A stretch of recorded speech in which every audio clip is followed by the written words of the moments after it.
Hello there and welcome. I'm here with Rogue Legacy 2. I've been really waiting on this game. This is the sequel to Rogue Legacy 1, which came out in 2013.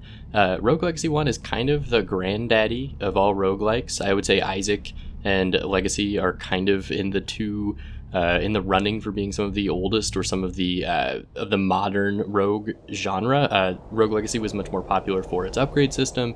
Binding of Isaac was much more popular for its synergies and the way that it kind of introduced new items and things like that.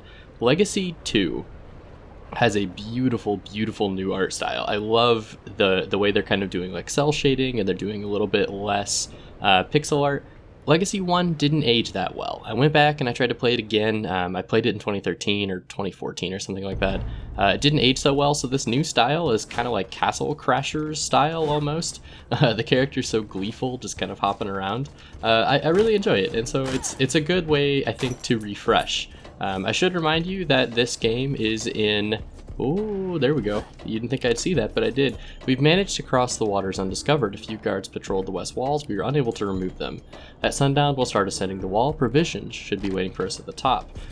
The game is in an early access state, but it is fully purchasable. I think it's like 18 bucks USD on the Steam store as kind of a promotional thing. You jump very high, by the way, for some sort of promotional deal as part of the release. And so far, the gameplay seems to be pretty much the same as kind of what I remember from Rogue Legacy 1. I think a lot of it is going to be an update, both visually and maybe some of the gameplay mechanics, like grinding to unlock all of the different heavier patrols ahead, all of the different things you had to unlock in the previous game. So maybe they're going to be a little bit more clean with the upgrade path, a little bit more streamlined. One of the other things that was really popular, or kind of the central tenet of Rogue Legacy, was, oh, hold on, in air, press down and A to spin kick. What? Sweet. Or you can press LB, or you can just straight up do LB. Okay, so that's going to let us jump much higher.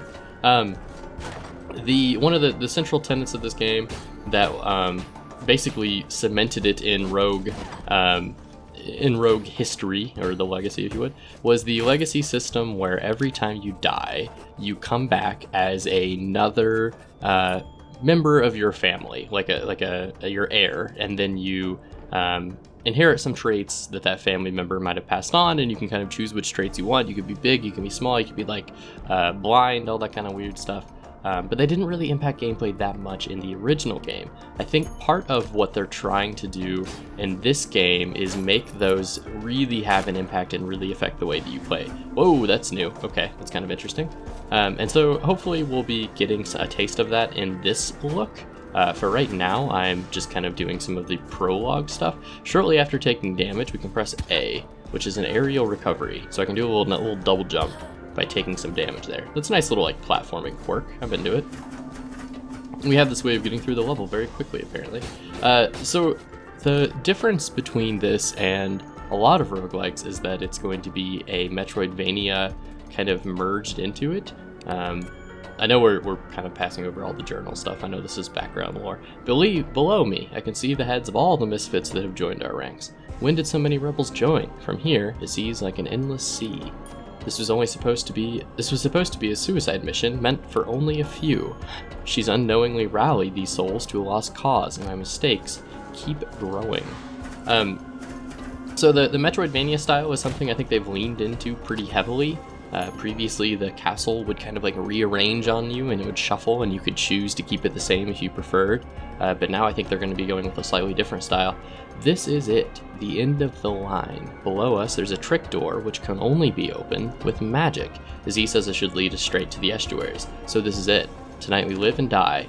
Something. I clicked A before. My hands got ahead of me. B spells and Y talents cost mana. Restore mana by hitting enemies. Okay, so I would like some mana, please. Please, sir. Thank you. It's called the Mannequin. But so now that we have 100 mana, we can only open when struck by a spell or a talent. So we don't know where the door is. But let's use the old fireball. There it is. It's open. Trick doors only open. I don't know what my Y spell is, but both of them cost 50 mana. Use L and A to kick open trapdoors. Maybe I just need to do that. Yeah, you can also use your spin move, apparently. Or I guess you only spin once you've hit something. So the action platforming is going to feel pretty familiar to anyone who's played like Neon Abyss recently, or anyone who's played, I would even compare it a little bit like Hollow Knight or Shovel Knight, with the ability to like jump off of enemies and get some verticality based on that. What are you doing? What are you asking me to do? Cancel selection, confirm selection? Sure, I will confirm. Send me to somewhere. I don't know where I'm being sent. I'm being sent to where I'm standing. Good job. Good job. We really paid attention to that one. It's a little bit based on, like, with some Shovel Knight influence, I think, the way you can kind of like jump and then swat downward, and then that gives you some more air. I think that's kind of what we're intended to. Oh, that's our first enemy. That's not okay. I thought that he was like an NPC for some reason.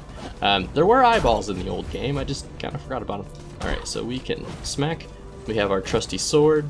I think we're gonna start playing as the knight, but I saw in some of the trailers that there are archers, there are like a bunch of other, yo, you hit really hard. There are a lot of other styles of enemies. One of the other things about Rogue Legacy that sets it apart a little bit from kind of like the traditional style. Hold on, I want to get this. Come back here, dude. Come back here. One of the things that sets it apart a little bit is that you don't actually have to finish the room.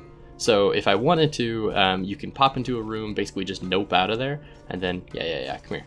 Oh, I could have just jumped. I forgot that I could jump so high. that was all a waste of time. I'm taking a beating. These enemies do so much damage. I mean, I know it's like health based, like numbers based, but 30 just feels like a lot. You don't have to finish the rooms. So determining your strength and then kind of saying, nope, I am not strong enough for this, or I would not like to participate in this, is a valid strategy. We've died. We've already died. Lady Alex has been slain by a soul axe. Some classes can attack while dashing. Good tooltip there. So that's kind of the first death sequence, and then now we're going to be able to choose who our heir is. We can have Lisa, Gordon, or Josephine. All of them are knights. All of them have great swords and shield block. Some of them will have different abilities. So this one has Osteogenesis Imperfecta, which makes it look like he's going to have low HP, and then Hypergonadism, which I don't know what any of these are. Let's go with ones that have weird magic attacks. Mrs. Straight and Narrow versus Summon a Massive Ball of Magma. Let's go with Searing Shot. I would like to be straight and narrow. So let's continue with this here, and then we can upgrade ourselves as well. Looks like it's the first upgrade in the path. Yeah, we did it. Welcome to the future. Your kingdom has decided to tax the rich to care for the poor. A contentious decision for sure, but let's see how this pans out. Certain traits now give gold bonuses. Okay, very cool. And it looks like we can basically do our upgrade path. This looks very similar to Rogue Legacy 1. We can get a archery range, which is sweet. Rain down pain and fletch foes from afar with an assortment of arrows. I would love to switch to the ranger class. Let's check that out. Give me a health upgrade, and then give me a... So apparently here's barbarians and mages. I think mages are going to be new. I know there was like a barbarian class in the first game. What about unlocks offshore investments? Let's go with like something down here. I want the blacksmith. What the blacksmith lacks in creativity, he makes up for in age. Gather blueprints for him, and I'll strain his tired bones to the limit in order to craft you the most exquisite armaments you have ever seen. Thank you, Mr. Blacksmith. And our castle kind of grows as we build our legacy and as we go from generation to generation. I have no more money, and so I think that means that we're up and out. We're in the blacksmith area. Okay, so we can pass by our blacksmith. Hello, blacksmith. Thanks for helping me build my black shop, kid. I ain't got a lot to my name, but I promise you your investment into this here blacksmithery will pay off black wisely. I can't make much right now because I don't have any blueprints, but if you and me work together, boy, we can start making some unimaginable things. And I mean that literally. Got me lots of that aphantasia. Can't see no pictures up in this noggin. That's why I need those blueprints. So here's the deal. You get me blueprints, and I'll charge you money to make them. It's a win-win. I win, because I get free blueprints. And then I win again, because I get a customer. Now let's stop dilly-dallying, and let me show you what I've got in this back black of this black shop. Say that 10 times quickly. So there's a lot of things that we can upgrade. I would like leather helm. I have no money. So even though I would like that, this is not going to be an arrangement that I think works for us. So the archer looks like I like stand in place when I'm attacking. That's kind of sweet, actually. I can't do anything here, but I can take the boat over to the... One must pay the fee. What? Yeah, sure. Take all my gold, dude. It's only 10. I didn't have any money, so joke's on you. I'm poor. But now that we're in the castle, maybe we can give a proper run instead of the abysmal start that was the previous run. And so this is going to let us kind of like advance to other areas of the castle as we go. I will probably be using this like downward swipe a lot of times because it's going to be the best way to attack very quickly. Give me that turkey leg. Heck yeah, dude. I'll just jump through here. Whoa, what do you do? Okay, so we'll just pop you. This is going to be an enemy that takes a little bit to get used to. Or not an enemy, a class that takes a little bit to get used to. Because you're like playing slower, I guess? You're not really playing at the same speed that the, that the others are. We also need to remember to use our mana. I kind of forget to do that. Sorry. So B does that shot. We are going to be nice in range. I do like that. We'll just light you on fire real fast. We do a lot of damage with our basic attack, which is sweet. So we're a little bit more versatile than the knight, but we're not as hardy. No, no, no, no, no. Bullets still go through walls. That was one thing I do remember from the old school games. Please don't kill me. Thank you. I took a third of my health in one hit. That's gonna be great. That's gonna be great. All right, what if I could trick you like that? No, I can't. How about that? Yeah, I got him.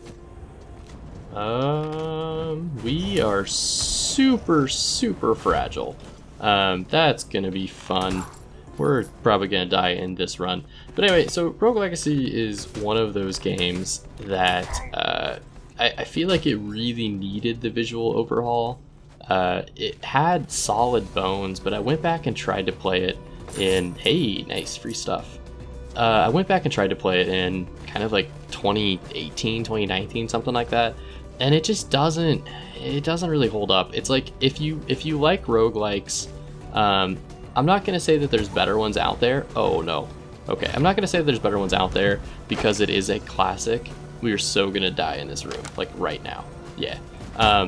Yeah. I was more worried about dying than what I was going to get out of it. Let's try as another class. Maybe we can do something really quickly. So let's grab you, the Magic 8 Ball. Light sensitivity. Why not? We'll confirm you as our heir. I went back and I tried to play it, and it didn't age well, to be completely honest. Let's play as the Barbarian. I would love to play as the Barbarian. And it really needed a little bit more, like, modern rework. So I think this is perfect, because a lot of the mechanics, it was really tedious to level up. Some of the stuff like dodging didn't feel very good. The projectiles were huge. You were kind of massive on the screen. Just really like nitpicky quality of life things that I think this version is going to aim to kind of fix. Hopefully the Barbarian feels pretty sweet. So if you notice, the screen is blown out right now, like the contrast or whatever. Those are spikes.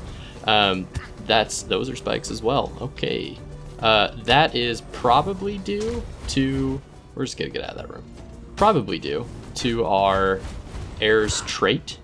I am just getting destroyed. That's one thing about this game. It is definitely on the harder side of roguelites. It does not play gently into the, I am getting absolutely murdered. It does not play gently into the rogue stereotype. It definitely embraces the difficulty. So if you can get good scrub, you will enjoy it for time to come, and it will probably be very rewarding. But just note that it's gonna be hard as heck, dude. So, what is in this room? Nothing. This might be a procedural generation gone wrong. That's okay. That's okay. And like I said, in the previous game, there was the ability to, there we go. We got a random encounter. Previous ability, there was the ability to lock down the castle and the way that it looked, and so I'm assuming that that'll probably pop up at some point as well. You hear 1,000 whispers but can't make out a voice. Okay, what about magic? What if I threw you an 8-ball? No, you are not interested in my 8-ball. That's fine. I don't need you. I have $10 to my name. What is this? This is just for fun. Yeah. This run is going much better than the previous one. I think that's because the archer is so very delicate, so very fragile, and also we have quite a bit of range with our attacks. Oh, okay, about that. Our aerial attack does almost no damage. I would really like to just knock out some of these projectile enemies, and by that I mean land on a projectile. That might be a good place to close it, just because we've shown off a few of the different classes, all of them terrible. This is definitely not indicative of how a good player would play Rogue Legacy, but this is a view of Rogue Legacy. Thank you very much for watching. If you're interested in this game, I'd like to pick it up. I'd like to get better at it and kind of continue it on the channel, so keep an eye out for that kind of stuff. And go check it out. It's made by Cellar Door Games, and it's now in early access, but I believe for the most part it's a relatively full game. And there should be more updates coming soon as the community continues to support it. Thank you very much, and I'll see you in the next one.